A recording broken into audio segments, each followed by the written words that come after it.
बिस्मिल्लाहिर्रहमानिर्रहीम, अस्सलाम वालेकुम। मैं हूं जावेद इकबाल और आप देख रहे हैं प्रोग्राम शाहराए दस्तूर।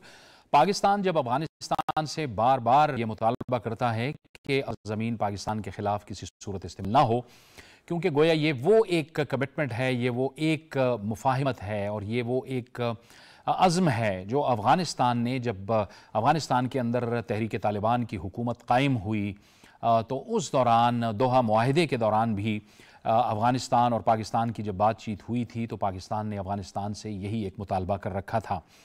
यकीनी तौर पर पाकिस्तान हमेशा से अफ़गानिस्तान के लिए दुनिया भर में आवाज़ उठाता रहा है और हमने देखा है कि गुज़िश्ता 2 दहाइयों से ज़ायद वक्त हुआ पाकिस्तान में अफ़गान मेहमानों की तरह यहाँ पर रहे, क्योंकि ज़ाहिर है अफ़गानिस्तान पे जब भी सख्त वक्त आता था तो उनके लोग पाकिस्तान आते थे और पाकिस्तान बड़ी खुश दिली के साथ उन्हें मेहमान की हैसियत से रखता था। लेकिन फिर हमने देखा कि बहरहाल अफ़गान सरजमीन भी इस्तेमाल हुई और वहाँ से मुसलसल पाकिस्तान में दरअंदाजी के वाक़यात हुए और ये दरअंदाजी का सिलसिला इस वक्त तक जारी है।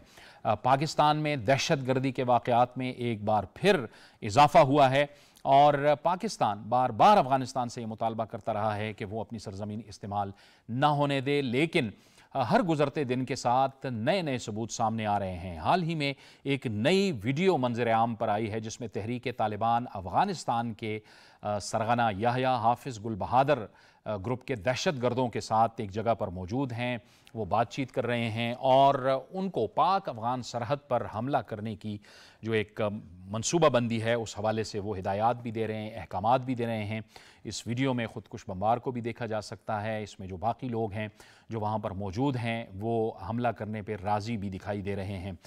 ये वीडियो मंजर आम पर आने के बाद ये बात साबित हो गई कि तहरीक तालिबान अफ़गानिस्तान जो है वो हर सूरत में TTP के साथ मिलकर पाकिस्तान को डिस्टेबलाइज़ करने की, अदम इस्तेहकाम का शिकार करने की कोशिश और साजिश कर रही है, जबकि दूसरी तरफ पाकिस्तान की अफवाज मुसलसल, पाकिस्तान के सिक्योरिटी फोर्सेस, पाकिस्तान के सिक्योरिटी के इदारे मुसलसल अपनी सरज़मीन की दिफा के लिए कुर्बानी से दरेग नहीं कर रहे और वो कुर्बानियाँ मुसलसल दे रहे हैं।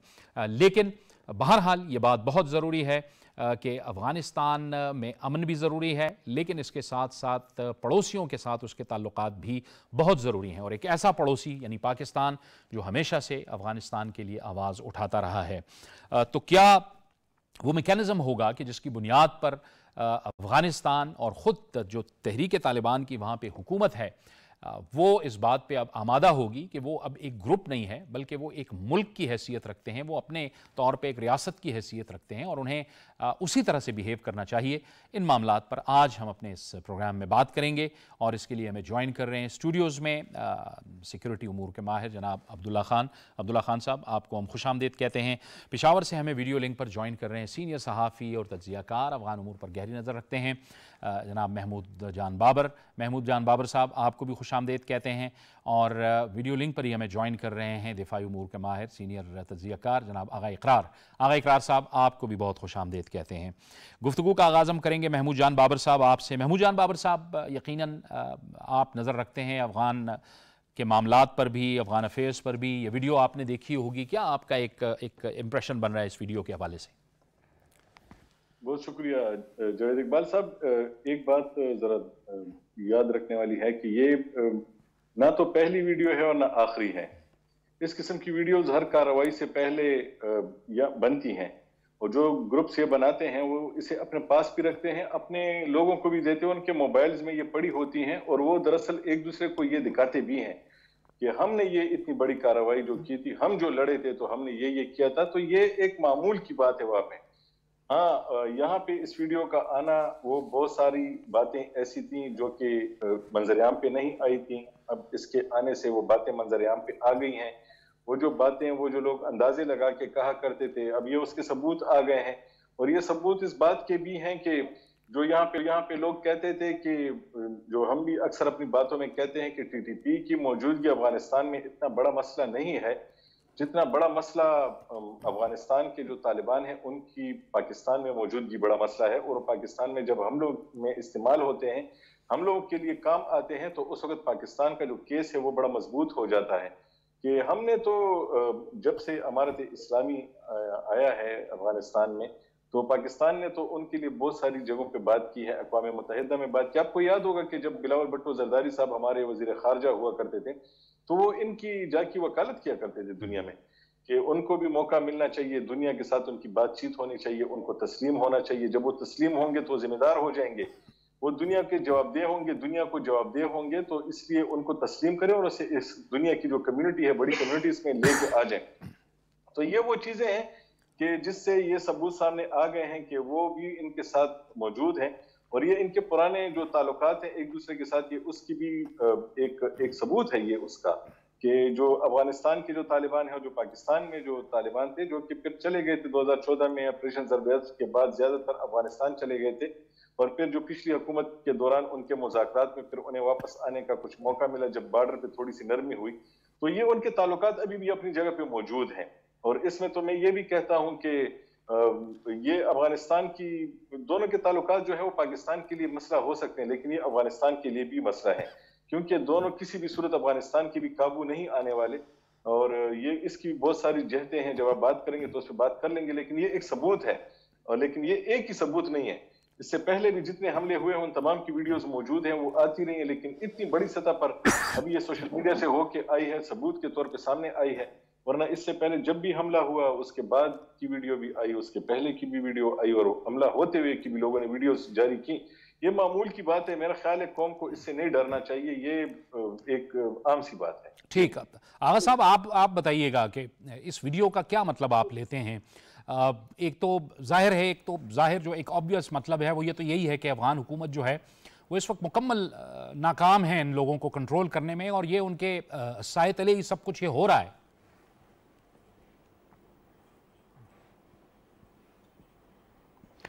बहुत शुक्रिया। देखें, मैं तो ये कहूँगा कि एक डायमेंशन जो है, मैं तो लिखता भी रहा हूँ, आपसे बात भी करता रहा हूँ, अब लोगों को नज़र आना शुरू हुआ है। हम ये कहते थे, यानी कि हमसे मुराद हमारी मेजॉरिटी ये कहती थी कि टीटीपी अफगानिस्तान में मौजूद है और जो अफगान तालिबान हैं उनकी मर्ज़ी से मौजूद है, और फिर टीटीपी पाकिस्तान पे हमलावर होती है। लेकिन अब चीज़ ये क्लियर हुई है कि ना सिर्फ टीटीपी को अफगान तालिबान मदद करते हैं, बल्कि अफगान तालिबान या अफगान तहरीक तालिबान अफगानिस्तान पाकिस्तान पे हमला करने में खुद इन्वॉल्व है, वो खुद हमला कर रहे हैं पाकिस्तान में। ये चीज़ सबसे बेहतर क्लियरली सामने आई है इस वीडियो से। एक और इसमें जो बात बड़ी इंपॉर्टेंट है वो ये है कि मेरे जैसे लोग या आप जैसे लोग तो बहुत देर से ये बात समझ रहे हैं कि पाकिस्तान पे जो टेररिज्म हो रहा है अफगानिस्तान से, वो मुमकिन ही नहीं है कि अगर अफगान इंटरिम गवर्नमेंट जो है उसकी मदद शामिल ना हो कहीं। छोटी सी बात बताता हूँ, ये जो इकोनॉमिक टेररिज्म पाकिस्तान पे लॉन्च हुआ था, जिसको मिटिगेट किया था हमारी इंटरिम गवर्नमेंट ने आके, वो हमारे सामने है। वो क्या था? वो ये था कि पाकिस्तान से डॉलर की इतनी मैसिव स्मगलिंग कि अफगानिस्तान में डॉलर मिल रहा था 271 रुपये, 273 रुपये, और पाकिस्तान में वो चला गया था 225 रुपये से ऊपर। तो ये इकोनॉमिक टेररिज्म नहीं है तो और क्या है? गंदम, चीनी, खुर्दनी तेल, सारी की सारी चीज़ यहाँ से जितनी मैसिव स्मगलिंग की जाती हैं, उससे क्या होता था कि हमारे यहाँ पे चीज़ों की कीमत बढ़ जाती थी, और ऑलमोस्ट हम प्रोड्यूसर हैं, हम प्रोड्यूसर होने के बावजूद भी यहाँ पे चीज़ें महंगी मिलती थी क्योंकि हमारी आबादी बहुत ज़्यादा है। फिर आप ये देखें कि खुर्दनी तेल पाकिस्तान इंपोर्ट करता है, इंपोर्ट हम करते थे, स्मगल होके अफगानिस्तान चला जाता था, हमें एक्स्ट्रा इंपोर्ट करनी पड़ती थी। तो इस सब को आप इकोनॉमिक टेररिज्म नहीं कहते तो फिर क्या कहते हैं? क्या इसका आप नाम देंगे? उसके बाद जो अटैक हुए हैं उसमें ग्वादर के करीब, या उन लोगों पे जो पाकिस्तान में इन्वेस्टमेंट करना चाहते हैं, ये कर रहे हैं या काम करने आते हैं फॉरेनर्स, वो क्या है जनाब? ये जो 10 पॉइंट है ना इकोनॉमिक टेररिज्म के, जो कि यूनाइटेड नेशन ने कंफर्म किए हुए हैं, अगर आप वो सामने रख लें और जो कुछ अफगानिस्तान से पाकिस्तान में आ रहा है उसको सामने रख लें, आप हैरान हो जाएंगे। पूरे के पूरे 10 पॉइंट जो है इकोनॉमिक टेररिज्म के वो पूरे हो रहे हैं। तो हर किस्म की टेररिज्म का तो पाकिस्तान शिकार है अफगानिस्तान की लैंड से, फिजिकल टेररिज्म का भी और इकोनॉमिक टेररिज्म का भी। ठीक, अब्दुल्ला और मैं आखिर में ये बात करूंगा, इससे पहले आप बाकी दोस्तों की तरफ जाएं, कि जो ये अपना गुल बहादुर है, क्या उसके खिलाफ अभी तक कोई एक्शन लिया गया है? क्या कोई रिलीज हुई है, कोई स्टेटमेंट आई है इंटरिम गवर्नमेंट की तरफ से? कोई नहीं आई है। यह अहम बात आपने की है, बिल्कुल सही है अब्दुल्ला साहब। ये जिस तरफ आगा साहब ने भी इशारा किया कि हम ज़ाहिर है एक टेररिज्म तो है ही है, अमन व अमान के हवाले से भी जानों का, इंसानी जानों का भी नुकसान हो रहा है, लेकिन इसके साथ साथ अफ़गानिस्तान की वजह से हमें तो हमारी मईशत को भी बहुत बड़ा नुकसान हुआ और हमने उसको बर्दाश्त करने की कोशिश की, लेकिन उसके बावजूद अफ़गानिस्तान के साथ हमारा जो रवैया है वो हमेशा दोस्ताना रहा है। इसमें क्या रुकावटें हो सकती हैं तहरीक तालिबान की इस हुकूमत को कि वो दरअंदाजी ना होने दें? सबसे पहली बात है कि इसको हमें होलिस्टिक पिक्चर में देखना पड़ेगा, और जैसे महमूद जान साहब ने कहा, एक वीडियो नहीं, बहुत सारे और भी एविडेंस हैं। इतनी लाशें भी यहाँ से अफ़गान मिलिटेंट्स की गई हैं जो यहाँ मारे गए, ख़ुदकुश हमले भी उन्होंने किए, सिर्फ वीडियोस नहीं बल्कि उनके नेशनल भी यहाँ पे आके मारे गए, कई हमलों में वो मुलव्वस थे, और ये चीज़ तो है। लेकिन इसको ज़रा मैं समझता हूँ कि इस तनाज़ुर में भी देखने की ज़रूरत है कि अफ़गान तालिबान की जो रेट है वो अपने ही कैडर्स के ऊपर कितनी ज़्यादा है। ये मैं समझता हूँ कि बहुत बड़ी बात हो कि ये कहना कि मुल्ला हैबतुल्लाह ये ओवरऑल तालिबान की ये पॉलिसी है। मैं ये समझता हूँ कि उनके बहुत सारे लोग जो है उनकी ही अपनी बात में नहीं हैं, और वो पूरी तरह से देखें, ज़बीउल्लाह मुजाहिद एक स्टेटमेंट देते हैं कि भाई हम पड़ोसियों के साथ अमन चाहते हैं, हमारी सरजमीन जो है ना वो नहीं होगी, किसी दूसरे के ख़िलाफ़ इस्तेमाल नहीं होगी। अमीर खान मुत्तकी पाकिस्तान में आते हैं, मई पिछले साल की बात है, वो यहाँ होते हैं तो टीटीपी हमला कर देता है, ठीक है। वो यहाँ पे हमें यकीन दहानी करा रहे होते हैं कि अफ़गान सरजमीन इस्तेमाल नहीं होगी, उधर हो जाती है। तो इसका मतलब ये है कि वहाँ पे भी रेट ऑफ द गवर्नमेंट का प्रॉब्लम है। अच्छा, रेट ऑफ द गवर्नमेंट जो है ना, वो कहने को तो अफ़गान तालिबान ये दुनिया को ये समझाने की कोशिश कर रहे हैं कि भाई हमारे यहाँ अमीर की इताअत का वो सिस्टम मौजूद है, लेकिन हमने प्रैक्टिकली देखा है कि बहुत सारी जगहों पे जो लोकल कमांडर, जैसे अभी इसमें जो या कमांडर है उनका, जो हाफिज गुल बहादुर के लोगों को इंस्ट्रक्शन दे रहा है, अब ये देखना पड़ेगा कि ये कितना इसके ऊपर अपनी इमारत का किस हद तक है। फिर वहाँ पे जो GDI है उसका रोल क्या है, हमें ये देखना पड़ेगा कि वो ऑपरेट बिल्कुल इंडिपेंडेंटली कर रही है इस वक्त, बाकी सारे जो गवर्नमेंट के ऑपरेटर्स को छोड़ के अलग से। हमें बहरहाल इसका जो एक पहलू है जिसको अफ़गान तालिबान की क़यादत समझने के लिए तैयार नहीं है अभी। वो जो अभी आपने शुरू में बात की ना कि वो ग्रुप से हुकूमत का जो ट्रांजिशन है उनका अभी वो पूरा नहीं हुआ, या वो माइंडसेट अभी उनको अभी 2 साल हुए हैं, शायद ये वजह है। वो उनके लिए बेहतर है जितना जल्दी समझ लें कि उसमें से निकलें। ये नुकसान उनका है। देखिए पाकिस्तान तो इससे, ये तो अभी है ना, हमने तो 2014-15 में हमारे यहाँ औसतन जो हमारा थिंक टैंक है उसका डेटाबेस कहता है कि औसतन महीने में यहाँ पे 150 से 160 हमले हुआ करते थे। अब वो तकरीबन को 50-55 के करीब आ गए हुए हैं, वो भी अब इस 3 साल सर्च के बाद, वरना ये 13 तक आ गए थे। तो हमने तो बहुत बड़ी वेव भी देख ली, संभाल भी ली, और पाकिस्तान दुनिया का ये मैं जो नुकता बताने लगा बड़ा इंपॉर्टेंट है। पाकिस्तान दुनिया का वाहिद मुल्क है कि जहाँ टेररिस्ट ने अगर ज़मीन ली तो पाकिस्तान ने उनसे वापस ली, और ये रिवर्सल का सिलसिला शुरू हुआ था स्वात से। मलकन डिवीज़न हमने खाली कराया, बाजोड़ खाली कराया, करते करते ऑपरेशन ज़रब्याज़ पे हमने टोटल क्लियर किया। ज़रब्याज़ और खैबर 1-2 में हमने नॉर्थ वज़ीरिस्तान भी क्लियर किया, और ये तीरा वगैरह ये सारे क्लियर किया। अब 1 इंच भी टेररिस्ट के उसमें नहीं है। कभी भी ये मुमकिन नहीं है, जो लोग ये सोच लेके बैठे हुए हैं, चाहे वो तहरीक तालिबान पाकिस्तान वाले हों या इमारत इस्लामिया में से कुछ लोग, कि भाई यहाँ पे इस तरह की एक्टिविटीज़ के कुछ हो जाएगा, कुछ नहीं होगा। पाकिस्तान एक बहुत बड़ी ताकत है। अमरीकी या रूसी वो इस खित्ते के लोग नहीं थे, उन्होंने वापस जाना ही जाना था। पाकिस्तान ने इधर ही रहना, और पाकिस्तान की फ़ौज ने जिस तरीके से इसको टैकल किया, दुनिया मानती है कि इतनी इस तरह की बेस्ट प्रैक्टिस जो है ना, ये बाकी जगहों पे पढ़ाई जाती है कि how Pakistan have tackled the terrorism. इसलिए मैं समझता हूँ कि वो अपना इमेज ख़राब कर रहे हैं। वो जो अफ़गानिस्तान में अमन आया है, अफ़गान तालिबान उसको समझ नहीं रहे कि वो उसका फ़ायदा उठा सकते हैं, अपने लिए मसाइल पैदा कर रहे हैं। देखिए पाकिस्तान ने जैसे अभी स्ट्राइक्स की, और ये मुस्तकबिल में भी हो सकती हैं, अगर वो ये हरकतें करते रहेंगे तो और हो सकती हैं। नुकसान किसका होगा? हमारी रेजिलियंस, हमारे शौक अब्ज़ार बहुत बड़े हैं।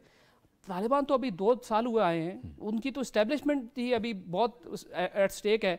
कल अगर ये मामला ख़राब होता है, मज़ीद ड्रोन हमले शुरू हो जाते हैं और डेफिनेटली जैसे अभी आपको पता ही है कि इंटरनेशनली बहुत सारे लोग मॉस्को वाले उसको भी लिंक कर रहे हैं, क्योंकि मेरे उसके ऊपर मेरी रिसर्च कुछ और कहती है, लेकिन अब अगर इंटरनेशनली फिर फोर्सेज अफगानिस्तान की तरफ आती हैं तो नुकसान किसका होगा?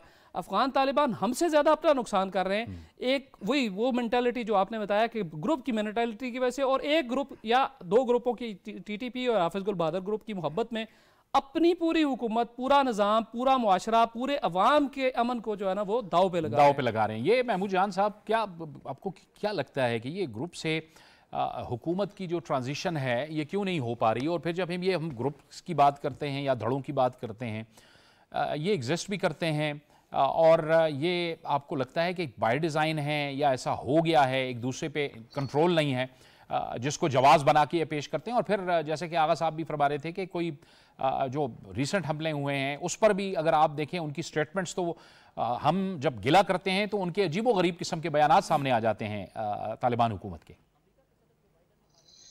देखिए जावेद इकबाल साहब, इस वक्त अफगान में दो किस्म की क़यादत है। एक तो काबुल में है जो कि इंतजामी क़यादत है, और एक रूहानी क़यादत है जो कि कंधार में है। और हमारा ज़ाती ख्याल ये है कि किसी हद तक शायद वो रूहानी क़यादत भी इनको इतना नहीं रोकती जितना वो इंतजामी क़यादत रोकती है। इंतजामी क़यादत भी इसलिए रोकती है कि चूंकि वो हुकूमत के तौर पे वहाँ पे एक्ट कर रही है, तो इसलिए उसको थोड़ी सी मुश्किलात का पता है कि दुनिया उनसे बात करती है, डिप्लोमेट्स आते हैं, उनसे पूछते हैं कि आपकी ख़वातीन की तालीम का निज़ाम ऐसा क्यों है, पाकिस्तान के साथ ताल्लुकात ख़राब क्यों हैं, ताजिकिस्तान के साथ के मामलात क्यों हैं, ईरान के साथ ऐसा क्यों। तो जब उनसे लोग बात करते हैं तो उन्हें जवाब देना पड़ता है। लेकिन जो रूहानी क़यादत है जो कि कंधार में होती है, उसको इतना जवाब नहीं देना पड़ता, और उसको ये भी मालूम है उस रूहानी क़यादत को कि उसका जो नीचे जो वो है वर्कर है या बंदूक बिरदार है जो कि ग्राउंड पे मौजूद है, उसकी इमोशनल अटैचमेंट जो है वो इस वक्त भी उसी तरीकों की लड़ाइयों के साथ है जो लड़ाइयाँ वो लड़ते रहे इतने अरसे से। तो उनको अभी हुकूमत की समझ नहीं आई, उनको ये नहीं मालूम कि उसकी नज़ाकतें क्या हैं, और वो एक जगह से अगर पाकिस्तान में फायर करते हैं तो जवाब उनको कहाँ देना पड़ेगा, उनको जवाब काबुल के थ्रू दुनिया को देना पड़ेगा। तो ये वो लोग उसको नहीं समझ पा रहे, इसलिए ये अंडरस्टैंडिंग का मसला है। और ये अंडरस्टैंडिंग के अलावा भी वो अपने आप को दुनिया की एक मुल्क से ज्यादा वो अपने आप को एक कबीले के तौर पे समझ। जिस तरह कबीला किसी का एहसानमंद हो, तो जब उस पर एहसान होता है तो वो याद रखता है कि इसने मुझ पे एहसान किया तो मैं इसका एहसान का जवाब दूंगा। तो उन्हें ये याद है कि जब वो पाकिस्तान में होते थे और यहाँ पे वो छुपे होते थे, जब अफगानिस्तान में लड़ाई होती थी और अमरीकी होते थे, तो इनका ये ख्याल है कि टीटीपी ने जब इनको यहाँ पे पनाह दी थी तो अब इनका फर्ज है कि वो भी इनको पनाह देंगे। और जैसा कि उन्होंने उनके लिए सख्तियां बर्दाश्त की थी तो इन्होंने भी ये करना ही करना है। और आपको याद है कि जैसे ही इन्होंने काबुल को टेक ओवर किया तो इन्होंने बागराम की जो जेल है वहां से जो लोगों को रिहा किया, उनमें से ज्यादातर जो थे वो पाकिस्तान को मतलूब थे, और वो पाकिस्तान के मतलूब लोग भी सारे रिहा हो गए। वो दूसरी बात है कि उनके लिए खुद भी कुछ मुश्किल बन गई कि उसमें दाइश के भी कुछ लोग रिहा हो गए जिन्होंने अफगानिस्तान में भी मसाइल बनाए। तो उस वक्त जल्दी में बहुत कुछ हुआ।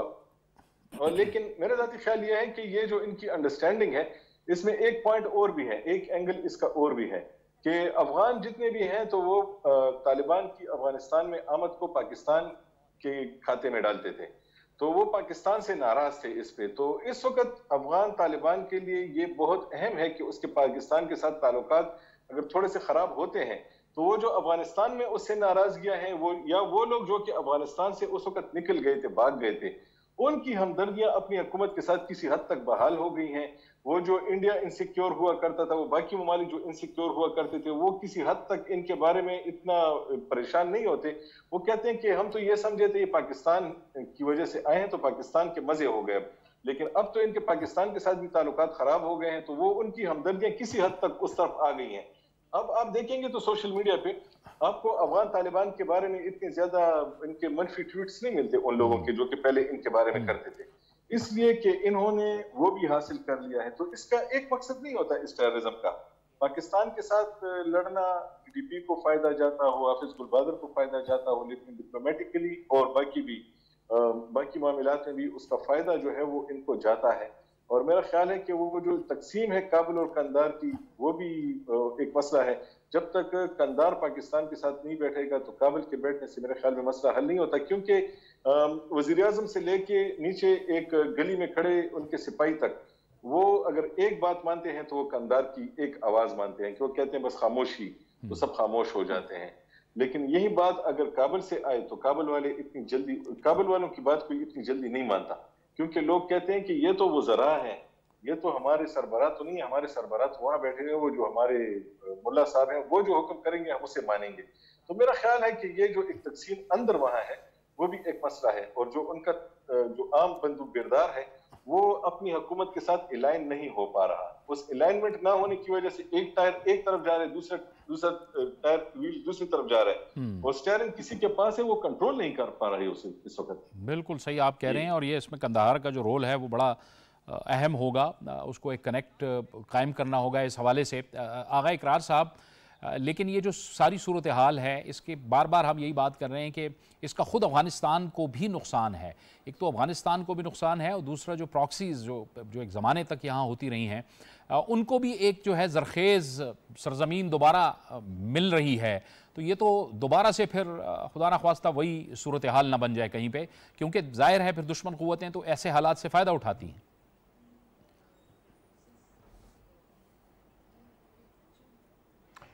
देखिए, मेरी थोड़ी सी में एक आपके एक डिफरेंट राय है।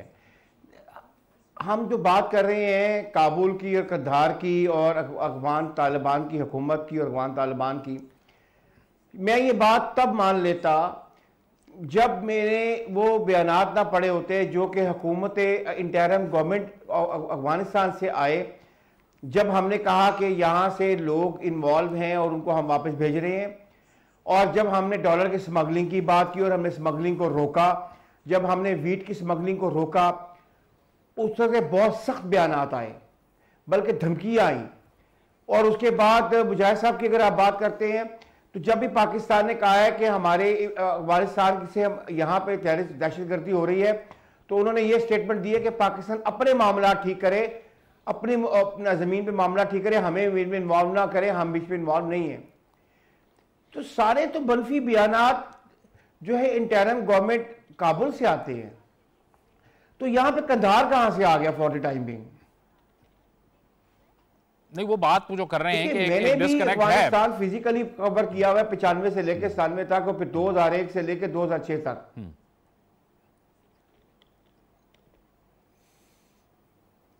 मुझे पता है कि वहां पे अपने जो मामलात हैं, मैं ये यकीन से कहता हूं कि मजाल नहीं है कि काबुल कोई हरकत कर लगे या काबुल कोई ऐसी पोजीशन ले ले जिसमें कंधार शामिल ना हो। मुमकिन ही नहीं है ये बात जी। वो बात और आखिरी बात मैं ये करूंगा कि आप बात कर रहे हैं ना इंडिया में, देखिए 2006 में जब टीटीपी बना, हमें अच्छी तरह पता है कि टीटीपी को इन्वेस्टमेंट सारी इंडिया से आई। उसके बाद याद है कि जब मुल्ला फजलुल्लाह की अपना अमारत का मामला आया तो तहरीक तालिबान ने उसके ऊपर मोहर सबत की। उसके बाद हमारे पास क्या ये स्टेटमेंट रह जाती है कि हम ना माने कि टीटीपी और अपना टीटीए एक है, और क्योंकि सबको पता था कि मुल्ला फजलुल्लाह पाकिस्तान का शदीद दुश्मन है, सजना की बजाय उन्होंने उसको वोट दिया। सर ये बातें बड़ी क्लियर हैं और हमें एक्सेप्ट करनी चाहिए। महमूद जान साहब बात तो वही कर रहे थे कि असल में जो जी बिल्कुल साहब आगा साहब जो कह रहे हैं, तो मैं भी तो यही कह रहा हूं। बिल्कुल आप यही कह रहे थे कि असल में जो है वहां से भी हिदायत आनी चाहिए, और आप दुरुस्त कह रहे हैं कि ये एक ही बात कर रहे हैं। जब वहां से बिल्कुल क्लियर कट हिदायत आएंगी तो तभी ये लोग भी फिर आगे बढ़ेंगे और कुछ हरकत करेंगे। एक डिस्कनेक्ट है, या डिस्कनेक्ट ये है कि एक दूसरे को कम्युनिकेट नहीं कर रहे। अच्छा, इस हवाले से देखिए बात ये है कि हदायत तो आई थी, और इसमें मुल्ला हैबतुल्लाह का फतवा भी आया था कि भाई अफ़गानिस्तान से बाहर कोई भी जिहाद जो है ना वो किसी को अलाउ नहीं है, और वो उसको जिहाद जो है ना उन्होंने कहा था कि वो जिहाद नहीं होगा, वो अमीर की नाफरमानी होगी। और इस फतवे को पब्लिकली मुल्ला याकूब जो उनके वज़ीर दिफा हैं, जिन्होंने अभी हमारी पोस्टों पे हमले का हुक्म दिया वर्दी पहन के, लेकिन ये पहले एक तकरीब में ये मुल्ला हैबतुल्लाह का फतवा उन्होंने दिया था, और उन्होंने भी ये किया था कि भाई ये अफ़गानिस्तान से बाहर कोई जिहाद नहीं है, और उन्होंने इशारा पाकिस्तान की तरफ था, और हमने वाइडली इस हमारे मीडिया ने इसको कवर भी किया था। यहाँ पे एक जो बड़ी चीज़ है वो मैंने पहले इशारा किया, मैं ज़रा खुल के बात करने लगा हूँ, वो है रोल उनकी GDI का, जनरल डायरेक्टरेट ऑफ इंटेलिजेंस, जो इंडिपेंडेंटली मुल्ला हैबतुल्लाह के नीचे काम कर रही हैं। पाकिस्तान के ख़िलाफ़ जितनी भी आपको मुहिम अफ़गानिस्तान से मिल रही है ना, वो उसके पीछे GDI है। GDI ने अलमिरसाद के नाम से एक पूरा जो है ना ये सोशल मीडिया का नेटवर्क बनाया, उसमें पश्तो, अंग्रेज़ी, उर्दू के उन्होंने चैनल बनाए हुए हैं। अल मिरसाद कंसिस्टेंटली जो है ना वो आपके खिलाफ प्रोपेगेंडा कर रहा है। इवन दाइश को के बारे में उन्होंने एक नैरेटिव बना रहे हैं कि भी ये दाइश जो है ना उसको पाकिस्तान सपोर्ट कर रहा है। और इवन मास्को के हवाले से भी जो कल उन्होंने वो एक बहुत ही अजीब व गरीब एक जहर आलूद किस्म का जो है ना वो स्टेटमेंट दिया, एक आर्टिकल उस पर लिखा। वो GDI है वो एक ख़ास अंदाज में वो काम कर रही है। अब GDI के किन किन मुल्कों के साथ तल्लुकात हैं, किन किन के इंटेलिजेंस, वो तो मैं टॉक शो में नहीं बता सकता हूँ, लेकिन बहरहाल वो अफसोस इस बात का है कि वो तालिबान जिनके खिलाफ सारी ज़िंदगी लड़ते रहे, जिनको वो इस्लाम का दुश्मन करार देते रहे, आज कुछ लोग बैठे किसी और की गोद में खेल रहे हैं। वो बेसिकली जो जिस एजेंडे पे चल रहे हैं, मैं फिर ये कहता हूँ, और ये सुन रहे होंगे GDI वाले, वो भी बड़ी मॉनिटरिंग करते हैं, वो नुकसान हमारा कुछ नहीं कर पाएंगे, वो नुकसान अपना ही कर रहे हैं और वो सेटल स्कोर किसी और की लड़ाई लड़ रहे हैं। जो पाकिस्तान के खिलाफ अगर अफगानिस्तान की सरजमीन वो इस्तेमाल कर रहे हैं, तो वो आपका क्या ख्याल है कि वो अफगानिस्तान का इसमें क्या मफाद है? बिल्कुल नहीं है, ये मफाद किसी और का है। वो प्रॉक्सी बने हुए हैं इस वक्त, GDI प्रैक्टिकली प्रॉक्सी बनी हुई है किसी और की, और वो नुकसान कर रहे हैं अपने लोगों का, अपने शहरियों का। अभी देखें, पाकिस्तान ने तो डेफिनेटली बहुत सारे काम करने हैं, हमारे पास तो बहुत सारे लीवरेज, हमने अभी तो सिर्फ एक वो इस्तेमाल ही किया था ये वापस भेजने वाला, तो क्या हुआ वहाँ पे चीखें निकल गई थी प्रैक्टिकली अमली तौर पे। अभी तो हमारे पास और बहुत सारी चीज़ें हैं, और ये बेशक वो चाह बहार, और ये देखें ईरान तो सैंक्शंस ज़्यादा मुल्क है, उस तरफ से आप जितने मर्जी रोड बना लें, नेटवर्क बना लें, प्रैक्टिकली पाकिस्तान के बगैर तो अफगानिस्तान का गुजारा ही नहीं है। और ये बात जो काबुल वालों को अंदाज़ा भी है, क्योंकि जो बायलैटरल ट्रेड है इस सारे रोले के बावजूद भी बड़ी है, और पाकिस्तान के फेवर में ये जो SEMI है, इसकी जो हमारी बायलैटरल ट्रेड है वो पाकिस्तान के फेवर में है, और यहाँ से ज़्यादा चीज़ें उधर जा रही हैं। और आपने ट्रेड की बड़ी अहम बात की है, लेकिन ये जो जिन नेटवर्क्स की आप बात कर रहे हैं, ये प्रोपेगेंडा भी इस बुनियाद पे कर रहे हैं कि इनको मालूम है कि इस वक्त जो मॉस्को में जो कुछ हुआ है, अब जो है पूरी इस ग्लोब के अंदर दहशतगर्दी के खिलाफ जंग जो है वो एक नए फेज़ में दाखिल हो जाएगी, और वही प्रेशर मॉस्को की तरफ से इन पे भी आना है, क्योंकि वहाँ भी इनको एक ज़रखेज़ ज़मीन IS को मिली हुई है अफगानिस्तान की शक्ल में। देखें, मॉस्को ने उनका CSTO उन्होंने ताजिकिस्तान और अफ़गान तालिबान के साथ उन्होंने कम्युनिकेट किया है। इस हमले से पहले ही मुसलसल कई दफ़ा उन्होंने कहा है कि ये जो ताजिक लोग हैं जो अफ़गानिस्तान से इन्फिल्ट्रेट कर रहे हैं सेंट्रल एशिया की तरफ, आपने देखा कि ये ताजिक लड़के एथनिक ताजिक ये ईरान में भी मुलव्वस पाए गए, ये अभी मॉस्को में भी उन्हीं के सिग्नेचर मिल रहे हैं और जगहों पे मिल रहे हैं। तो इस पे अफ़गान तालिबान को ऑलरेडी रशियन जो है ना वो उनको क्वाइटली कह चुके हैं कि आप इस चीज़ के ऊपर कंट्रोल करें। मैं ये कह रहा हूँ कि वो जो आपने ऐसा में पूरा दरिया कूजे में बंद कर दिया मेंटालिटी का, वो मेंटालिटी से निकलेंगे ना तो फिर वो एक स्टेट के तौर पे फंक्शन करेंगे। उनके कुछ हिस्से स्टेट के तौर पे फंक्शन कर रहे हैं, कुछ वो कबायली जैसे महमूद जान साहब ने कहा उस माइंडसेट से कर रहे हैं।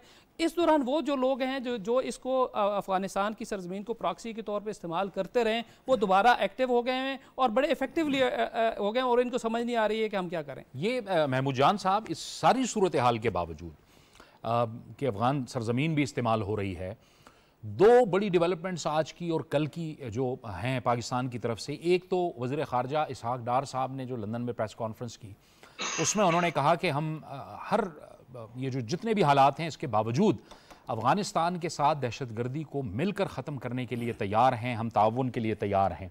और आज पाकिस्तान की वज़ारत ख़ारजा की तर्जुमान ने ये तस्दीक की है, जिसकी तरफ अब्दुल्ला साहब आपने भी इशारा किया, ट्रेड की, बायलैटरल ट्रेड की, कि सारे हालात के बावजूद हमारा जो एक ट्रेड वफ्द है, डेलीगेशन है, वो कल अफ़गानिस्तान जा रहा है और वहाँ 25 मार्च को काबुल में उसने मीटिंग्स वगैरह करनी है। और ये दो तरफ़ा तिजारत के हवाले से एक अहम डेवलपमेंट है। तो इस बावजूद इसके कि ये सब कुछ हो रहा है, लेकिन पाकिस्तान बारहा ये कोशिश कर रहा है कि वो अफ़गानिस्तान के साथ अपने ताल्लुकात को बेहतर रखे और वो इसको नॉर्मलाइज रखे।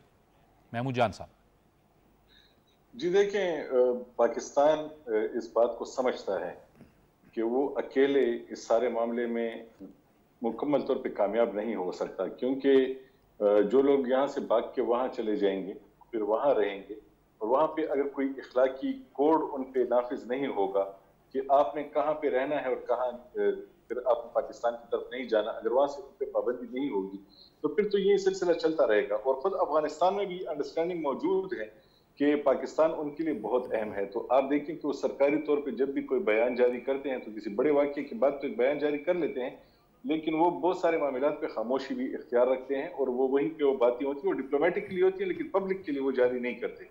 तो मेरे साथी ख्याल ये है कि ये जो चीजें हैं दोनों इस बात को समझते हैं कि बकाए बाहमी दोनों की एक दूसरे के बगैर कोई मुमकिन भी नहीं है और दोनों एक दूसरे के बगैर किसी भी मामले में कामयाब नहीं हो सकते। आप यहाँ पे जिससे भी लड़ते हैं, जिस तरह हमारे खैबर पख्तूनख्वा के वज़ीर आला ने पिछले दिनों एक बयान जारी किया था और उन्होंने कहा था कि मेरी सबसे पहली तरजीह खैबर पख्तूनख्वा में अमन और अमान का कयाम है। तो उस वक्त हमने उनसे पूछा था कि जब तक आपके विफाक के साथ ताल्लुकात बेहतर नहीं होंगे तो ये अमन और अमान कैसे कायम होगा, क्योंकि इस इलाके में, इस सूबे में पुलिस सिर्फ अकेले ये अमन और अमान कायम नहीं कर सकती जब तक कि हमारी तमाम सिक्योरिटी फोर्सेस का साथ उनको दस्तयाब ना हो।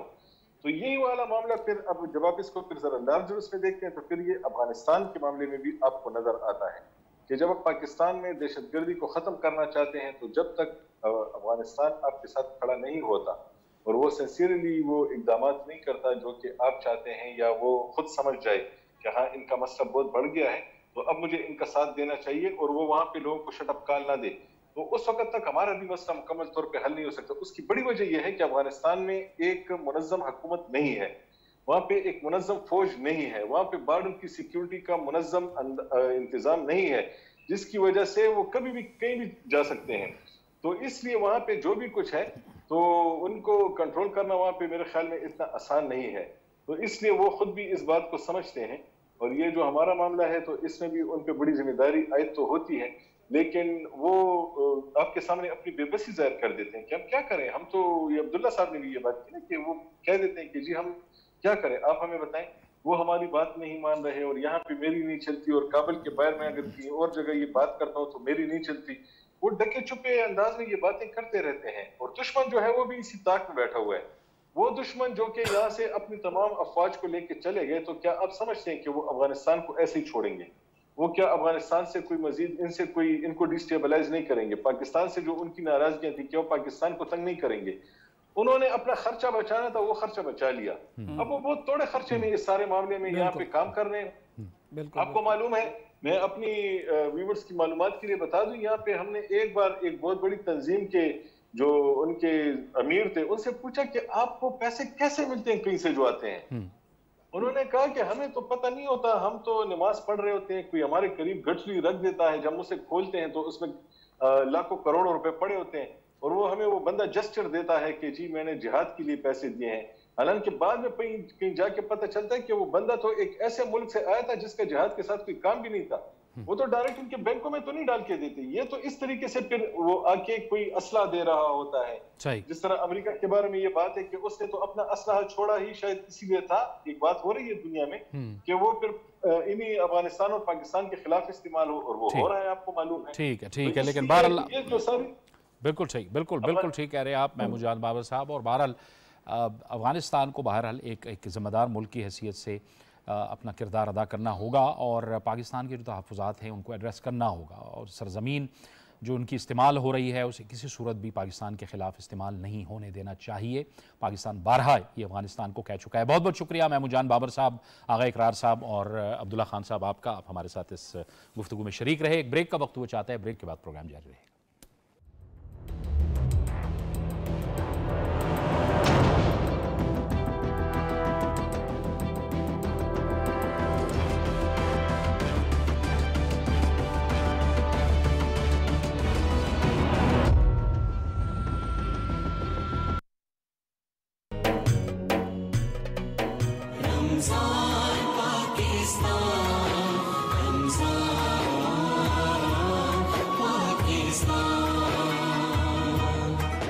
रमजान के इस बाबरकत और रहमतों वाले महीने में हम पेश कर रहे हैं आपके लिए खसूसी ट्रांसमिशन रमजान पाकिस्तान। रमजान पाकिस्तान।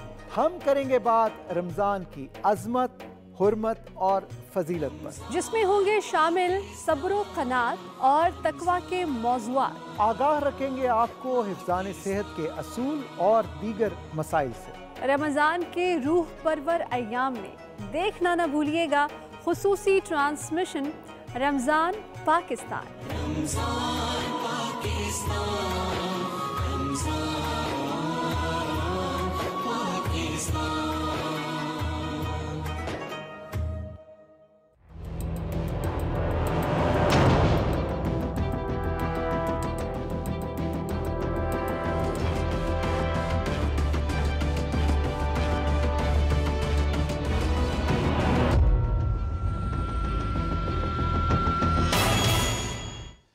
प्रोग्राम में नाज़रीन एक बार फिर आपको खुशामदीद कहते हैं। IMF के साथ मुआहिदे के बाद अब दीगर जो आलमी मालियाती इदारे हैं उन्होंने भी पाकिस्तान के लिए फाइनेंसिंग का सिलसिला शुरू कर दिया है। वर्ल्ड बैंक ने पाकिस्तान के लिए 14 करोड़ 97 लाख डॉलर की फाइनेंसिंग की मंजूरी दी है। और ये जो फाइनेंसिंग है एक तो डिजिटल इकॉनमी इन्हांसमेंट प्रोजेक्ट के लिए इस्तेमाल होगी। इसमें से कुछ पैसे और कुछ पैसे सिंध में बैराजों की हिफाजत के लिए, उनकी बेहतरी के लिए वो भी इस्तेमाल होंगे। इसके साथ साथ FBR में रिफॉर्म्स के हवाले से भी बात हो रही है और हुकूमत ज़ाहिर है अब अपना एक माशी रोड मैप वो दे रही है।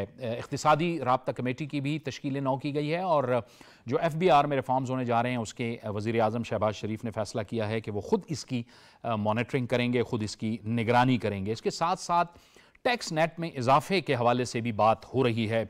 ये वो तमाम मामलात हैं जो पाकिस्तान के लिए बहुत अहम हैं जब हम माशी इस्लाहात की बात करते हैं और जब हम पाकिस्तान को अपने पैरों पे खड़ा करने की बात करते हैं। तो इसी हवाले से बात करने के लिए हमें ज्वाइन कर रहे हैं, इन उमूर को बड़ी गहरी नज़र से देखते हैं माहिर माशियात जनाब हारून शरीफ। हारून साहब बहुत शुक्रिया आपका। हारून शरीफ साहब, एक तो ये FBR की जानिब से लाजमी रजिस्ट्रेशन स्कीम का इतलाक़ का जो नोटिफिकेशन है ये भी जारी हो गया है। तकरीबन 35 लाख मजीद लोगों को टैक्स नेट में लाने की तैयारी की जा रही है। आपको लगता है कि इस राह में अब कोई रुकावटें नहीं हैं और ये आसानी से हो जाएगा? क्योंकि हमेशा से हम देखते आए हैं कि जब भी आप नए लोगों को टैक्स नेट में लाते हैं तो कुछ रुकावटें तो होती हैं, लेकिन बहरहाल पाकिस्तान को अब कुछ अहम फैसले तो करने ही हैं। जी बहुत शुक्रिया। देखिए, ये खुशाइन बात है कि तवज्जो अब हमारी जो मैक्रो इकोनॉमिक फॉल्ट लाइंस हैं हाईएस्ट लेवल पे उसकी तरफ जा रही है और हमारा टैक्स कलेक्शन या टैक्स नेट एक फॉल्ट लाइन है जिसकी वजह से हम सफर कर रहे हैं। मजीद भी हैं, बजट डेफिसिट है, पावर सेक्टर है, लेकिन ये भी एक कलीदी फॉल्ट लाइन है। जहां तक आपका सवाल है रिफॉर्म का, मैंने काफी ममालिक में इसके ऊपर काम किया है। देखिए, रिफॉर्म जो होती है एक तो होती है कि समझना कि क्या आपने तब्दीली लानी है, लेकिन एक इसमें चेंज मैनेजमेंट का प्रोसेस होता है कि जो लोग बहुत सालों से एक ही तरीके से काम के आदी होते हैं उसको आप तब्दील कैसे कीजिए। उसके लिए आम तौर पे हमने देखा है कि जो पुराना वही ओल्ड स्कूल ब्यूरोक्रेसी का माइंडसेट है उसको टॉप पे चेंज करना पड़ता है और बहुत सी टेक्नोलॉजी को अंदर लाना पड़ता है ताकि ह्यूमन टच को कम किया जा सके। ये जो टैक्स नेट को बढ़ाना है, अभी तक हमारी सियासी जमातें अपनी कंस्टिट्यूएंसी को प्रोटेक्ट करती आई हैं, चाहे वो ज़रई हो चाहे वो ट्रेडर्स की हो। सो एक अनडॉक्यूमेंटेड बहुत बड़ी हमारी एक ऐसी पॉपुलेशन है जो टैक्स नेट में नहीं है। सो डॉक्यूमेंटेशन, अब इसके ऊपर बहुत स्ट्रॉन्ग पॉलिटिकल विल चाहिए होगी। आपको ये आसानी से बिल्कुल नहीं होगा। मैं आपको बता रहा हूँ पाकिस्तान में वेस्टेड इंटरेस्ट इतने डीप हैं कि कोई भी रिफॉर्म आसानी से नहीं होती, लेकिन अगर हम कमिटेड हों तो इंशाल्लाह इसके नतीजे 2-3 साल में आना शुरू हो जाएंगे। और आपके ख्याल में ये बात बेहतर है कि वज़ीर आज़म साहब खुद अगर इस चीज़ की निगरानी कर रहे हैं और उनकी नज़रें हैं इन सारे मामलात पे, तो ये भी बेहतर होगा कि जाहिर है रुकावटें तो बहुत ज़्यादा हैं लेकिन बेहतरी की जानिब मामलात जा सकते हैं अगर कमिटमेंट कर ली जाए। जी, हाईएस्ट लेवल पे जो विजिबल एक स्पोर्ट दिखती है उसका हमेशा इम्पैक्ट आता है, लेकिन साथ साथ हमें यह जहन में रखना चाहिए कि वजीर आजम की और बहुत सारी जिम्मेदारियां हैं। इसलिए इसको हम कहते हैं कि चैंपियन ऑफ रिफॉर्म। एक ऐसी शख्सियत को फोकल पर्सन रखना जरूरी है जो 24/7 इस रिफॉर्म पे काम करे। जो हमारे वुज़रा हैं उनकी बेतहाशा जिम्मेदारियां होती हैं, वो मंथली ओवरसाइट कर सकते हैं, फैसिलिटेट कर सकते हैं, लेकिन जो आप कहते हैं ना डर्टिंग योर हैंड्स, के रोल ऑफ योर स्लीव्स, और वहां जिसने काम करना है उसके लिए मेरी अभी भी राय है कि हमें मार्केट से कोई ऐसा प्रोफेशनल लाना चाहिए जिसने 1-2 ममालिक में इस पे काम किया हो सक्सेसफुली और इंडिपेंडेंट हो और उसकी क्रेडिबिलिटी हो, और उसको आप फोकल पॉइंट रखें जो डायरेक्टली वजीर आजम को रिपोर्ट कर रहा हो। फिर रिफॉर्म का मोमेंटम बिल्ड होता है, क्योंकि ये अगर आप उसी ब्यूरोक्रेसी को देंगे तो वो फिर मोमेंटम की स्पीड वो बन नहीं पाती। हिस्टोरिकली हमने ये देखा है। अच्छा अरुण साहब, लीकेजेस की भी बड़ी बात हुई है, उस जानिब भी हमारी फोकस होगी और फिर जाहिर है ये जो बैलेंस ऑफ पेमेंट है ये भी, और खसारा ये भी हमारे लिए एक बहुत बड़ा मसला है। फिर एनर्जी प्राइसेस जो हैं ये भी एक बहुत बड़ा इशू तो है, इसको भी देखना होगा और इसको भी एड्रेस तो करना होगा। देखिए, सरकार के लिए अब हमें थोड़ा फर्क करने की जरूरत है। इकोनॉमी सिर्फ गवर्नमेंट की स्टेबलाइजेशन नहीं होती। ये जो हम अभी बातचीत कर रहे हैं वो एक हुकूमत की जरूरत है कि देखिए आपका टैक्स बढ़े ताकि हुकूमत कर्जे कम ले सके, आपका बजट का खसारा कम हो ताकि अगेन हमारी इन्फ्लेशन भी कम हो, हमें नई करेंसी ना छापनी पड़े और अगेन कर्जों पर इन्हिसार कम हो। हमें सब्सिडीज खत्म करनी है पावर सेक्टर की, क्योंकि वो भी टैक्स पेयर का पैसा वहां जा रहा है। टैक्स पेयर का पैसा loss making state owned enterprises में भी जा रहा है। वही पैसा ये सारा अगर बचाया जाए और उसको लोगों की वेल बीइंग पर और डेवलपमेंट पर लगाया जाए तो कोई वजह नहीं कि हुकूमत हमारे मुल्क को एक कंपेटिटिवनेस की तरफ ले जा सकती है। लेकिन सवाल ये पैदा होता है कि इन पैरेलल हमें एक इकोनॉमिक ग्रोथ की स्ट्रेटजी बनानी है जिसपे मार्केट जो है वो कॉन्फिडेंस वापस आना शुरू हो इन्वेस्टर का। तो ये बहुत बड़े चैलेंजेस हैं। ये जो अभी हम बात कर रहे हैं ये हमारी मैक्रो स्टेबलाइजेशन, बजट का खसारा, हुकूमत के लिए कोई फिस्कल स्पेस क्रिएट करने की जानब कदम है और दुरुस्त कदम है। लेकिन हमें तो 30 लाख बच्चे और बच्चियां जो जॉब मार्केट में हर साल आ रहे हैं उनके लिए नौकरियां भी पैदा करनी है। हमें एक्सपोर्ट को हर साल 15% बढ़ाना है जिसका आपने जिक्र किया, तभी बैलेंस ऑफ पेमेंट में हम कुछ मजबूत हो पाएंगे। तो इन सब चीजों के लिए हमें बहुत सी टीम्स और प्रोफेशनल के लिए स्पेस क्रिएट करनी चाहिए और उनके पीछे पॉलिटिकल लीडरशिप को विजिबली खड़ा होना चाहिए। कोलेशन हुकूमत में ये चैलेंजेस आते हैं क्योंकि डिफरेंस ऑफ ओपिनियन आता है, वहां पर वजीर आजम की विल और उनकी कन्वीनिंग पावर अब टेस्ट होगी और मैं दुआगो हूं कि कुछ रिफॉर्म का प्रोसेस शुरू हो पाए। हारून शरीफ साहब, ये पिछली जो जाहिर है मखलूत हुकूमत थी, पीडीएम की हुकूमत थी, उन वक्तों में एक फैसिलिटेशन काउंसिल SIFC का क़याम अमल में आया। आपके ख्याल में जाहिर है अब मैंडेट इस हुकूमत के पास 5 साल का है, इसका बड़ा एक अहम रोल होगा सरमायाकारी के हवाले से, जिस तरह से हम इसको प्रेजेंट भी कर रहे हैं कि स्टेक होल्डर्स इसमें मौजूद हैं और वो एक किस्म का एक कॉन्फिडेंस दे रहे हैं बैरूनी सरमायाकारी के हवाले से। आपके ख्याल में कितनी अहम होगी SIFC का किरदार कितना अहम होगा और इसका जो आउटलुक है वो कितना अहम है?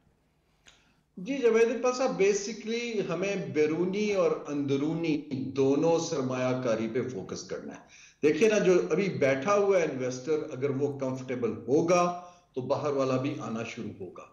दूसरी, मुझे इसमें डिफरेंशिएशन ये करने दें, एक तो हमारी गवर्नमेंट टू गवर्नमेंट डील है कि कोई हम गवर्नमेंट के अंदर इन्वेस्टमेंट करते हैं प्रोजेक्ट्स में या किसी और चीज में, लेकिन इस वक्त बहुत अहम जरूरत यह है कि प्राइवेट सेक्टर को मोबिलाइज किया जाए CPEC के सेकंड फेज में भी और खित्ते के इन्वेस्टर्स के साथ जॉइंट वेंचर्स के लिए भी, ताकि मार्केट के अंदर कॉन्फिडेंस आना शुरू हो।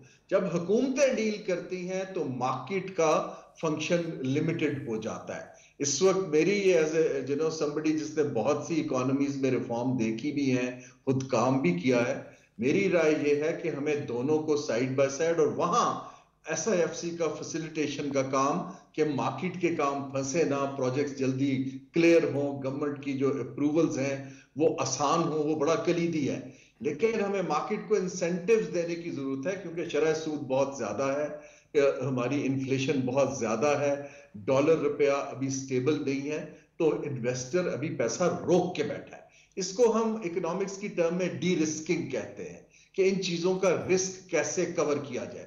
उसके टूल्स हैं, मल्टीलैटरल इदारों के साथ मिलकर भी होता है, गारंटीज भी होती हैं, लेकिन हमें कुछ डील्स उस साइड पर ले जाने की जरूरत है। अगर मार्केट खड़ी होगी, हुकूमत का काम नौकरियां देना और कंपनियां चलाना इवेंचुअली ये नहीं है और ये खत्म करना होगा। बहुत बहुत शुक्रिया हारून शरीफ साहब, बड़ी अहम बातें कर रहे थे और जो हुकूमत ने एक रोड मैप तैयार किया है माशी इस्लाहात के हवाले से उस पर तफसील से बात कर रहे थे। और जाहिर है IMF के साथ मुआहदा होना ये हुकूमत के लिए एक अहम डेवलपमेंट होती है, लेकिन इसके साथ साथ अपने पैरों पे खड़ा होना माशी लिहाज से ये हुकूमत की अव्वलीन तरजीह है और इसी पर काम जारी है। ये तो एक स्टैंड बाय अरेंजमेंट होता है जो फौरी तौर पे मिल जाता है, लेकिन अहम मामला यह है कि मुल्क जो है माशी लिहाज से अपने पैरों पे खड़ा हो और जिसके लिए हुकूमत पुरअज़म दिखाई देती है। ये था हमारा आज का प्रोग्राम। जावेद इकबाल को इजाज़त दीजिए। अल्लाह हाफ़िज़।